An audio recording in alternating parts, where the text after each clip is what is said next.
Dalam surat Luqman dikatakan, wa asbagha 'alaikum ni'amahu zahiratan wa batinah.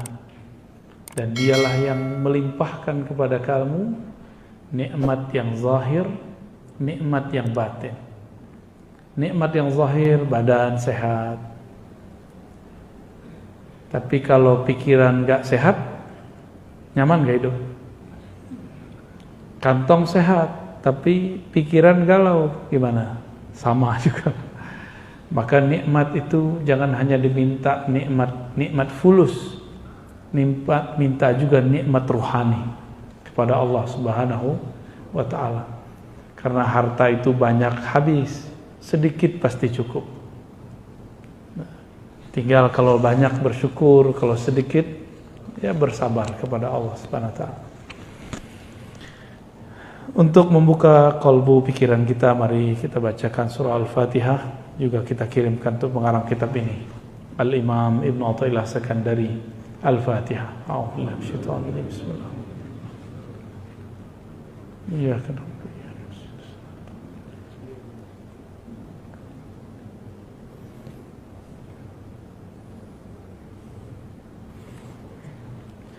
Qala Ibn Athaillah, la yushakkikannaka fil wa'di adamu wuqu'il maw'ud. Janganlah engkau ragu, janganlah engkau menjadi ragu jika apa yang dia janjikan belum diberikan.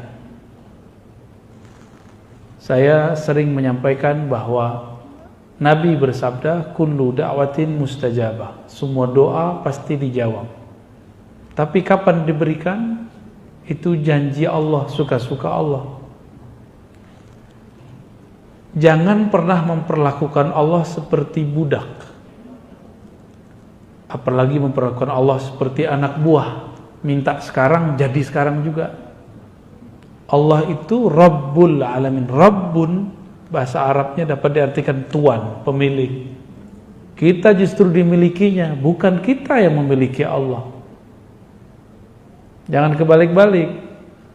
Jangan pernah ngomong, aku udah minta gak dikasih. Emang kamu siapa? Ya, saya udah bertahun-tahun minta gak dikasih-kasih. Lalu, ya iya.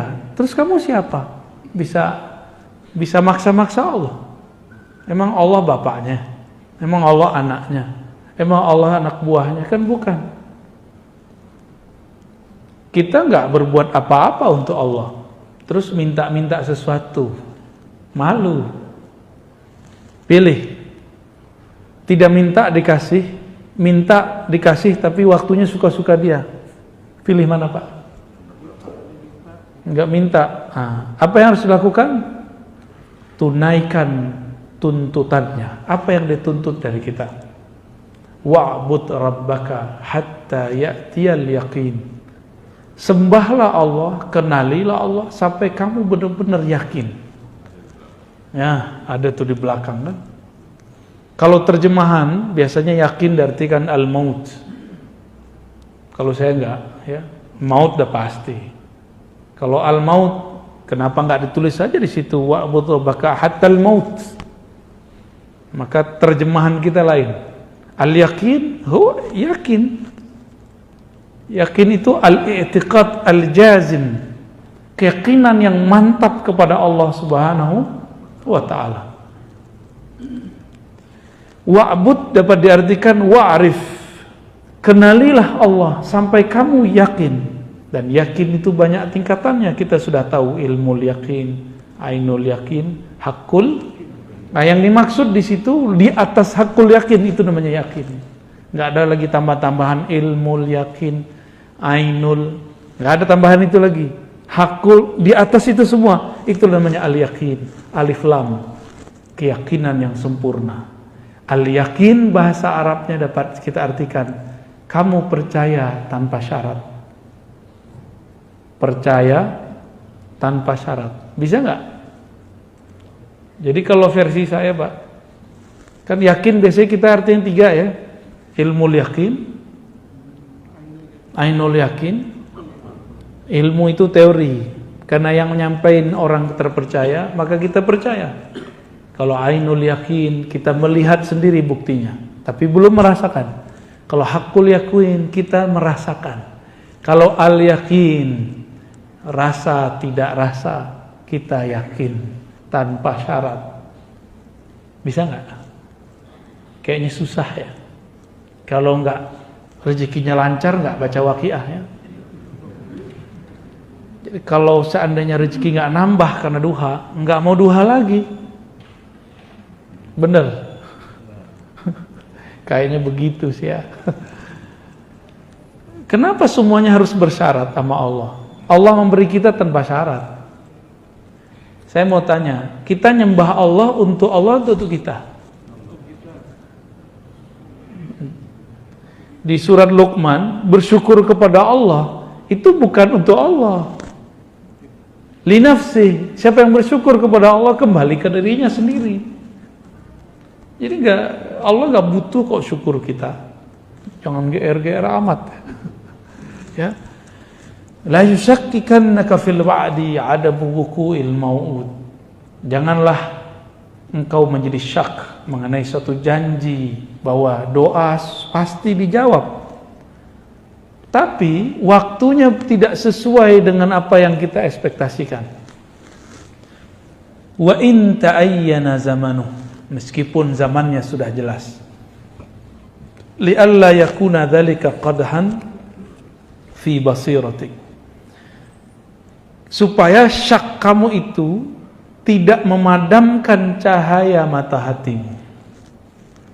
Wa ikhmadan li nuri sariratik. Dan dapat memadamkan cahaya dalam sirmu. Jadi ada basirah, ada sarirah. Apa bedanya nih? Ya. Ada basirah, ada sarirah. Basirah itu mata batin. Dengan itulah kolbu melihat. Sarirah itu matanya ruh. Dengan itulah ruh bermakrifat. Dua ya, beda ya. Kalau kolbu itu dibuka lagi, ada lagi yang terdalam namanya sir, sarirah. Sarirah itu matanya ruh. Ruh kita memandang dengan itu. Maka kalau disebut ikhmadan linuri sariratik, kamu jika ragu kepada Allah, maka ragumu membuat kamu bodoh. Kebodohan itu adalah padamnya cahaya ma'rifat. Ma'rifat artinya ilmu. Ya. Kita semua sudah tahu Allah tidak pernah melanggar janjinya. Innallaha la yukhliful mi'ad. Tapi giliran diuji sebentar saja, kita doa belum dikasih, mulai ragu. Benar nggak? Padahal doanya nggak sungguh-sungguh juga. Bapak doa tapi pikirannya kemana-mana, ya itu nggak sungguh-sungguh namanya. Doa yang sungguh-sungguh itu seperti kita datang kepada seseorang meminta pertolongan kepadanya, kita jaga adab di depan dia. Berani nggak kita datang ke seseorang, orang bos, kita minta kepada dia sesuatu pakai proposal. Tuan, Bapak, mohon bantu acara kami, masjid kami, atau usaha kami. Tiba-tiba handphone bunyi, berani angkat nggak? Kalaupun diangkat dimatiin, benar nggak? Kalau lagi zikrullah, pikirannya macam-macam, keluyuran, ditarik lagi nggak? Dibiarin aja ya. Nah, itu bedanya kita. Maka wajar, sebenarnya mohon maaf ya, zikir-zikir kita tuh nggak ada yang diangkat sebenarnya. Nggak ada Pak, nggak ada yang khusyuk soalnya. Sholat Bapak tadi tuh nggak ada yang diangkat. Tapi karena ada sholawat di situ, Allah angkat. Ya. Karena nggak ada yang khusyuk. Orang dari takbir sampai assalamualaikum udah kemana-mana mikirnya. Yakin gak tuh diangkat tuh? Tapi Allah akan pemaaf. Innallaha afuwun ghafur. Allah itu maha pemaaf. Masalahnya mahar maaf itu ada. Bersalawat kepada baginda Rasulullah sallallahu alaihi wasallam.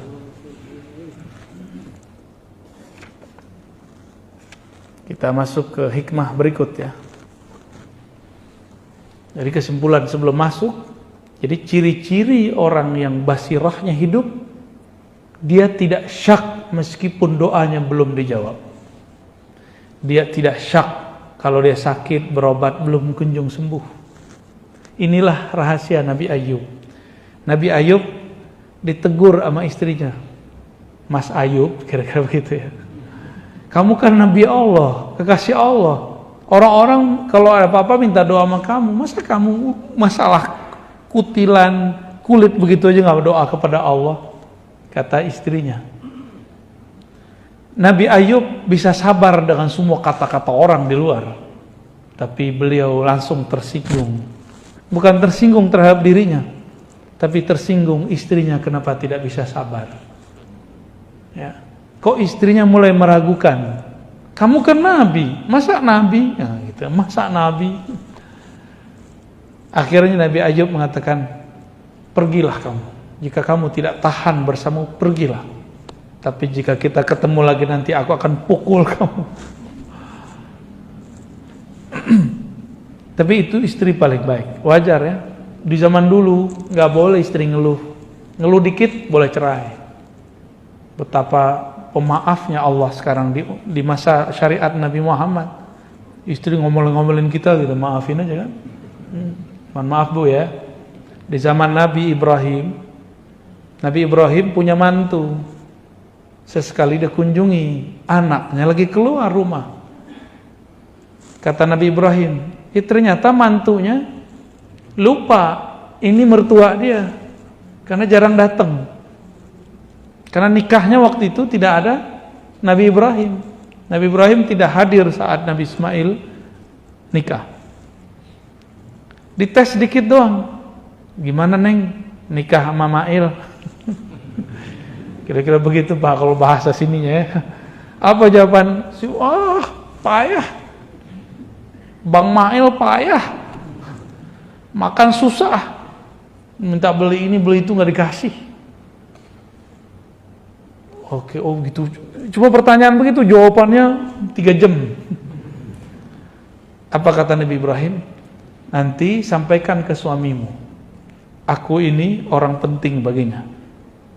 Kalau suamimu pulang, sampaikan ganti pasak pintu ya. Pergi Nabi Ibrahim. Gak lama pulang Nabi Ismail. Nabi Ismail itu tahu ayahnya baru datang karena penciumannya tajam. Itu bukan penciuman hidung, Pak. Penciuman batin. Nabi Ismail langsung nanya. Tadi ada orang datang ya? Langsung nanya. Iya Mas, iya Bang. Lupa dia. Terus apa pesannya? Ya langsung nanya. Jadi Nabi Ismail punya firasat nih. Apa pesannya? Karena dilihat nggak masuk, cuma di luar aja. Berarti ada sesuatu nih. Kalau babe gue nggak masuk ke rumah bahaya nih. Kira-kira begitu. Kata orang tadi, orang aki-aki tua tadi, udah jelek, rewel lagi gitu. Punya pesan lagi. Lah pesannya apa? Ganti pasak pintumu. Oh gitu. Ya sudah, besok aku antar engkau pulang. Oh, maksudnya apa Bang? Kamu pasti membeberkan aibku, kelemahan suamimu.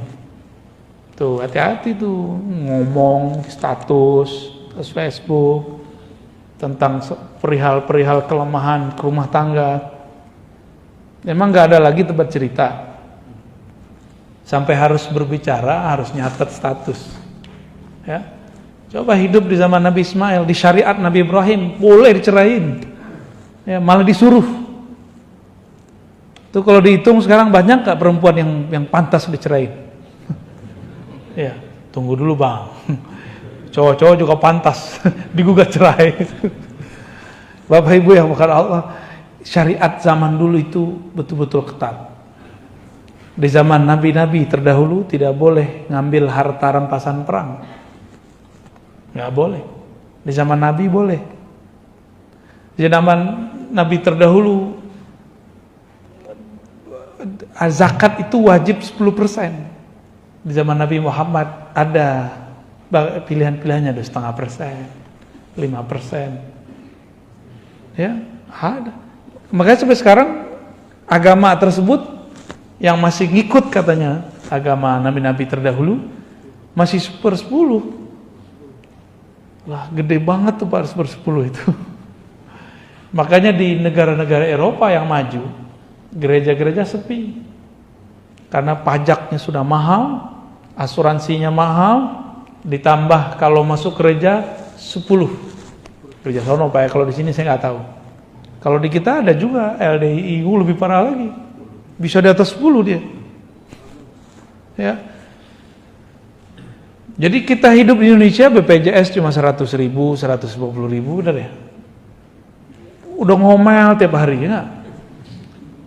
Coba Bapak kalau dipakai Eropa, pajak 40%. Berani nggak hidup di Eropa begitu? Makanya wajar sekolah di sana gratis, tol nggak bayar, tapi parkir bayar Pak. Parkir sono langganan. Jadi kita ini karena nggak pernah keluar, selalu ngomong, wah negara ini negara zolim. Kita nggak mau perbandingan. Kalau nggak suka kritik aja, nggak usah bilang-bilang zolim. Emang situ ngerti luar negeri, ya. Kalau nggak ngerti-ngerti amat, kita mending uskut, kul khairan, atau usmut, liasmut, atau diam. Itu lebih baik, ya. Apalagi kan anak muda Pak sekarang belum kemana-mana. Aduh, saya gergetan dengerin orang-orang begitu. Ya. Kita nggak seneng aja, tapi jangan berlebihan gitu. Idza fataha laka wijhatan min at-ta'arruf fala tubali ma'aha qalla 'amaluk. Kamu jangan kegeeran, kira-kira begitu maksudnya. Jika Allah bukakan suatu bab ma'rifatullah, tapi amalmu masih sedikit, jangan geer, biasa aja gitu. Fala tubali ma'aha in qalla 'amaluk. Jangan ngerasa sesuatu, biasa aja. Ya. Fa innahu ma fatahaha lak illa wa huwa yuridu an yata'arraf ilaik. Allah kalau membukakan pintu ma'rifat. Pintu ma'rifat itu pengenalan, rasa, cinta. Pernah sesekali lagi nggak niat ngapa-ngapain, pas sholat ternyata bergetar sesekali, pasti pernah. Itu di saat Bapak Ibu lagi lupa untuk khusyuk, dikasihlah Allah khusyuk. Hilang nafsu mau khusyuk, diberilah khusyuk. Jadi kapan kita diberi khusyuk? Obsesi khusyuknya hilang. Karena kalau kita punya obsesi itu menjadi Tuhan. Allah itu ingin disembah wahdahu la syarikalah. Bukan pengen hamba itu merasa khusyuk terus nyembah dia. Karena merasa tenang terus nyembah dia. Berarti kita nyembah tenang bukan nyembah dia. Bisa bedai? Ya. Ini dua hal yang berbeda. Kalau nyembah Allah, mau tenang nggak tenang, itu urusan lain. Mau khusyuk nggak khusyuk, sembah saja dia. Kan Allah nggak suruh. Allah mengatakan coba wa'bud rabbaka, sembah sajalah Rabbmu. Hatta ya'tiyakal khusyuk, nggak ada dalilnya. Yang ada cuma hatta ya'tiyakal yaqin.